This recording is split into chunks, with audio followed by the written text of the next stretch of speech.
নমস্কার, আমি সৌমেন। শুরু করছি আজকে নিউজ পোল এডিটস। আপনারা জানেন যে এই নিউজ পোল এডিটসে আমরা দিনের সব থেকে বড় খবরের বাছাই করা খবরের বিশ্লেষণ করি। আজকের দিনটা কিন্তু বেশ ঘটনাবহুল দিন। কেন ঘটনাবহুল দিন? একদিকে যখন বারুইপুর কাণ্ডে সবে তেতে উঠতে শুরু করেছিল বাংলার মানুষরা, বা বাংলায় বলা ভালো, যারা এটা নিয়ে রাজনীতি করতে চেয়েছিলেন, তারা যখন সবে একটু সলতে পাকাতে শুরু করেছিলেন, সেখানে প্রশাসনের ধরপাকড় তাদের সেই সলতেতে জল ঢেলে দিয়েছে, পারলেন না। আসলে যত দিন দেখা যাচ্ছে, যত দিন যাচ্ছে, প্রশাসনের একাল আর ওকালের সঙ্গে মানুষ পার্থক্য করতে পারছেন। 15 বছর আগে বা 15 বছর ধরে যে সরকারটা এই পশ্চিমবঙ্গের রাজত্ব করেছে, তারা কিরকম ভাবে প্রশাসন চালিয়েছে এতদিন, আর এই 2 মাস ধরে রাজ্য প্রশাসন কেমন ভাবে চলছে, সেই কারণেই প্রশাসনের সেকাল আর একালের মধ্যে মানুষ একটা পার্থক্য করতে পারছেন। সত্যি আশা জাগাচ্ছেন রাজ্যের মুখ্যমন্ত্রী শুভেন্দু অধিকারী। আজকে তিনি একেবারে প্রশাসনের যে অন্যতম মূল স্তম্ভ স্বাস্থ্যক্ষেত্র, স্বাস্থ্য ভবনে চলে গিয়েছেন। দেখুন, মুখ্যমন্ত্রী কিন্তু ভোটের প্রচার থেকে, 26-এর প্রচার থেকে তিনি বলতেন যে স্বাস্থ্য ভবন বা স্বাস্থ্য ক্ষেত্রে যে ঘুঘুর বাসা রয়েছে সেটা তিনি ভাঙবেন। এখন মুখ্যমন্ত্রী বিলক্ষণ জানেন, কেননা তিনি সেই ছাত্র রাজনীতি থেকে পরিষদীয় রাজনীতিতে হাত পাকিয়েছেন। তিনি সবটা দেখেছেন, গোটা পশ্চিমবঙ্গকে তিনি হাতের তালুর মতো চেনেন। তিনি খুব ভালো করে জানেন স্বাস্থ্য ব্যবস্থায় রোগটা কোথায় রয়েছে। স্বাস্থ্য ব্যবস্থাকে কেন্দ্র করে যে দালাল চক্র সক্রিয় হয়, সেই দালাল চক্র ভাঙতে মরিয়া উদ্যোগ নিলেন রাজ্যের মুখ্যমন্ত্রী শুভেন্দু অধিকারী। তিনি আজকে সকালে স্বাস্থ্য ভবনে পৌঁছে গিয়েছিলেন। স্বাস্থ্য দপ্তরের মূল মন্ত্রী এবং প্রতিমন্ত্রীকে সঙ্গে নিয়ে স্বাস্থ্য দপ্তরের কন্ট্রোল রুমে থেকে রাজ্যের বেশ কিছু হাসপাতালে তিনি সরাসরি দেখলেন, কন্ট্রোল রুমে বসে। ওপিডি থেকে ইনডোর, এমনকি হসপিটালের চিকিৎসক থেকে নার্স, প্রত্যেকে কেমনভাবে ডিউটি পালন করছেন সেটাও তিনি কিন্তু নজরে রাখলেন। আসলে এই ব্যবস্থাটা মানুষ দেখতে চায়। মুখ্যমন্ত্রী আজকে সঠিকভাবে বলেছেন কারা সরকারি স্বাস্থ্য পরিষেবার উপর নির্ভর করেন।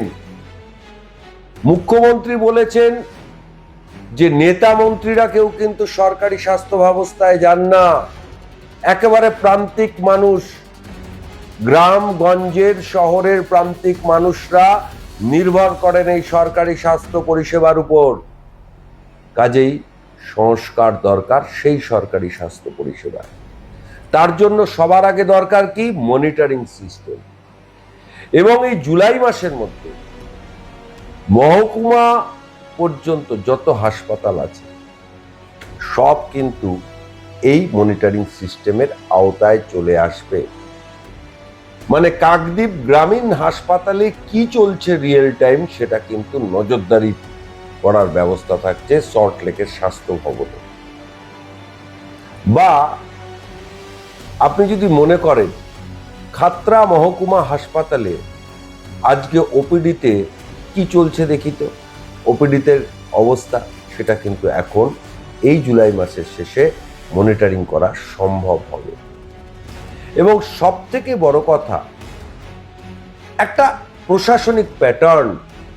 মুখ্যমন্ত্রী তো রাজ্যের প্রশাসনিক প্রধান, তিনি তো নবান্ন থেকে এটা ঘোষণা করে দিতে পারতেন না।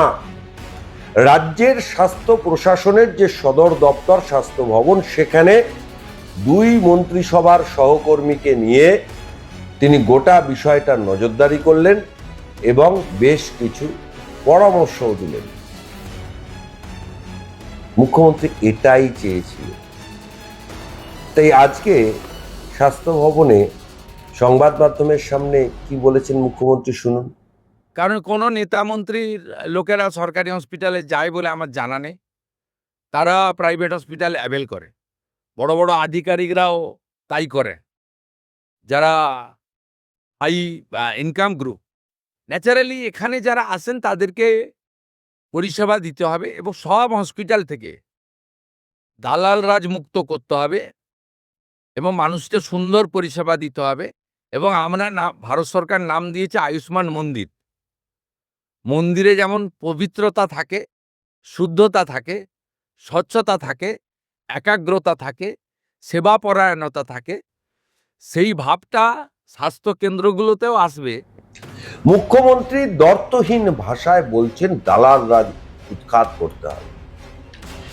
এই যে রাজ্যের একের পর এক সুপার স্পেশালিটি হাসপাতালগুলোতে দালাল চক্র সক্রিয় থাকে, মানে তাদেরকে নজরানা বা ঘুষ না দিলে বেড পাওয়া যাবে না, প্রয়োজনীয় পরীক্ষা হবে না, প্রয়োজনীয় জায়গায় অ্যাম্বুলেন্স পাবে না।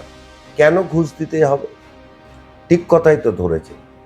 এত দিন ধরে যা চলে আসছিল সেই জায়গাটাই কিন্তু তিনি হাত দিয়েছেন। আর মুখ্যমন্ত্রী বিলক্ষণ জানেন যে গ্রামের মানুষ, প্রান্তিক মানুষ এই স্বাস্থ্য ব্যবস্থার উপরই তারা প্রধানত নির্ভর করে।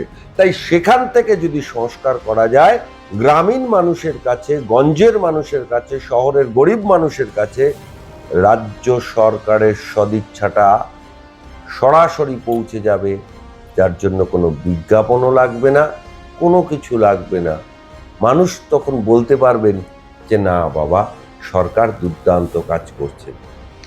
এবং সব থেকে বড় কথা, হাসপাতাল যে সেবা দেওয়ার জায়গা, হাসপাতাল যে বিজনেসের জায়গা নয়, সেই জায়গাটা সেবা আর ধর্ম এই পরিষেবার সঙ্গে কিন্তু জড়িয়ে রয়েছে। মুখ্যমন্ত্রী কিন্তু সেটার উপরও গুরুত্ব আরোপ করেছেন। কারণ আমরা অতীতে দেখেছি কলকাতার বিভিন্ন হাসপাতালে, মহকুমার বিভিন্ন হাসপাতালে, জেলায় জেলায় যেভাবে অ্যাম্বুলেন্সে দালাল চক্র থাকে, হাসপাতালে ভর্তির ক্ষেত্রে দালাল চক্র থাকে, পরীক্ষার ক্ষেত্রে দালাল চক্র থাকে, এই মধ্যস্বত্ব ভোগীদের যত তাড়াতাড়ি সম্ভব হাসপাতালের ক্যাম্পাস থেকে বাইরে রাখা যাবে ততই কিন্তু রাজ্যবাসী উপকৃত হবে। রাজ্যের গ্রামীণ গুরব মানুষজন দুহাত ভরে এই বিজেপি রাজ্য সরকার, মাফ করবেন, বিজেপি রাজ্য সরকার নেই, রাজ্য সরকারকে কিন্তু আশীর্বাদ করবে। একদিকে যখন পুলিশ প্রশাসনের তিনি একদম নিরপেক্ষভাবে মানুষের অভিযোগ শুনতে নির্দেশ দিচ্ছেন, আরেকদিকে কিন্তু স্বাস্থ্য প্রশাসনের হাল ফেরানোর চেষ্টা করছেন। সেই কারণেই আমরা বলছি, সত্যি আশা জাগাচ্ছেন রাজ্যের নতুন মুখ্যমন্ত্রী শুভেন্দু অধিকারী। এর আগে তো আমরা এটা দেখিনি। আগের মুখ্যমন্ত্রীও গিয়েছেন, বিভিন্ন হাসপাতালে গিয়েছেন, হাসপাতালে যাওয়ার পর হাসপাতালের বিল্ডিংগুলোই হয়েছে নীল সাদা রং হয়েছে, সেখানে কিন্তু পরিষেবা কিছুই পাওয়া যায় না। আর আজকে যখন মুখ্যমন্ত্রী সল্ট লেকে দাঁড়িয়ে এই নজরদারি ব্যবস্থার সূচনা করলেন, সূচনা হয়ে যাওয়ার পরই আমরা দেখলাম রাজ্যের স্বাস্থ্যমন্ত্রী ডাক্তার শারদত্ত মুখোপাধ্যায় সরাসরি পৌঁছে গেলেন বারাসাতের গভর্নমেন্ট মেডিকেল কলেজে, খতিয়ে দেখলেন পরিবেশ পরিস্থিতি। মানে কোথাও গিয়ে প্রশাসন যে মানুষের প্রশাসন, মানুষের জন্যই যে নেতা, মানুষের জন্যই যে মন্ত্রী, মানুষের জন্যই যে সরকার, এটা গণতন্ত্রের পক্ষে অত্যন্ত শুভদায়ক বা অত্যন্ত আনন্দের বিষয়, সেটাই কিন্তু লক্ষ্য করা যাচ্ছে। কাজেই মর্নিং শোজ দ্য ডে, দিনের শুরুটা কেমন হবে সেটা যেমন সকাল থেকে বোঝা যায়। আর এই সরকার যেভাবে এক একটা ক্ষেত্রগুলোতে আশা জাগাচ্ছে, সেখানে যে বাস্তু ঘুঘুদের বাসা রয়েছে এই স্বাস্থ্য ব্যবস্থাকে কেন্দ্র করে, সেই বাস্তু ঘুঘুদের যত তাড়াতাড়ি মুখ্যমন্ত্রী এই স্বাস্থ্য ব্যবস্থার চৌহদ্দি থেকে ছুঁড়ে ফেলে দিতে পারবেন, তত তাড়াতাড়ি কিন্তু মানুষ এই রাজ্য সরকারকে মানুষের সরকার হিসাবে গণ্য করতে শুরু করবে। তাই আজকের দিনে দাঁড়িয়ে একথা তো বলাই যায় যে সত্যি শুভেন্দুবাবু আশা জাগাচ্ছেন। তাই নজর এবার স্বাস্থ্যক্ষেত্রে। তাই এখানকার যে সমস্ত দুষ্ট চক্র যারা রয়েছেন, যারা এতদিন হাসপাতালে হাসপাতালে দুষ্ট চক্র চালিয়ে এসছেন, তারা কিন্তু সাবধান হয়ে যান। সাধু সাবধান হওয়ার সময় এসেছে, নইলে কিন্তু বিপদে পড়ে যাবেন।